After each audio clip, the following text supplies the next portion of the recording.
ہندوستان میں مفتی محمود الحسن تھے، دیوبند اور سہارنپور کے مفتی رہے تھے، بہت اچھے مناظر تھے بدعتی کے ساتھ۔ تو ایک موقع پر بدعتی نے اس کو کہا آپ اور خنزیر میں کتنا فرق ہے؟ مفتی محمود الحسن اپنے اسٹیج سے اترے اور زمین ناپا وہاں تک اور کہا مجھ سے اس وقت خنزیر اتنے بارش کے فاصلے پر ہے۔ لوگ کو حیران کرتے۔ اور مرزائیوں سے مسلمانوں کا مناظرہ تھا، جب مسلمان مناظر مولانا مرتضی حسن چاندپوری نے ثابت کیا کہ حضرت عیسیٰ زندہ ہے آسمانوں پر، اور مرزا غلام احمد قادیانی کوئی عیسیٰ و مہدی نہیں ہے، کافر محض اور دجال زمانہ ہے،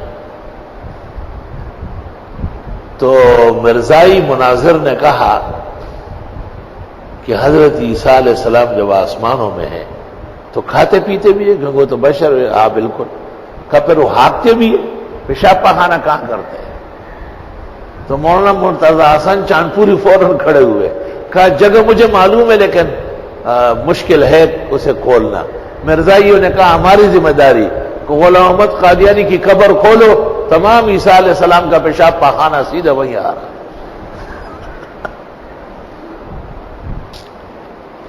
تو مناظرے میں بہت کام ہوتا ہے اصل میں۔ اللہ نے دور آخر میں ہمارے مولانا محمد امین صاحب اوکاڑا کو ایک عجیب مناظر بنایا تھا، شاید سطح الارض پر ان کی نظیر نہ ہو۔ تمام فرقوں سے مناظرہ کرتے تھے، لیکن خاص کر یہ ٹاپا چیر جو ہے، یہ ببر شیر والے داڑیاں، نہ داڑھی کنٹرول میں نہ پیر کنٹرول میں، کوئی چیز نہ سر کنٹرول میں، سر ننگا، داڑھی نیچے تک الی الخصیتین، اور ایک ٹانگ جو ہے نا مشرق میں ایک مغرب میں، نماز ہو رہی ہے اہل الحدیث کی، اور شرم تم کو مگر نہیں آئی۔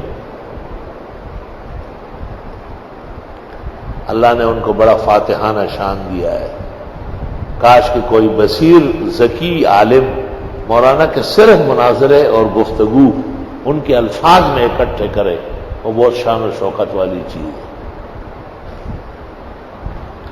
اسی طرح حضرت مولانا منظور صاحب چنوٹی بھی بہت گن گرج کے مناظر تھے، مگر مرزائیوں کے ساتھ، اور پوری زندگی اللہ کے فضل سے وہ مرزائیوں سے جیتے اور چاروں شانے چت لٹایا ہے۔ مولانا کی بھی ہم سے گہرے تعلقات اور روابط تھے۔ اللہ ہر دونوں بزرگوں پر رحمت نازل کرے، ان کی قبروں کو جنت کے باغات بنائے، اور ان کو سب کو جنت الفردوس عطا فرمائے۔ آئی جو ان کی یاد تو آتی چلی گئی، ہر نقش ماں سوا کو مٹاتی چلی گئی۔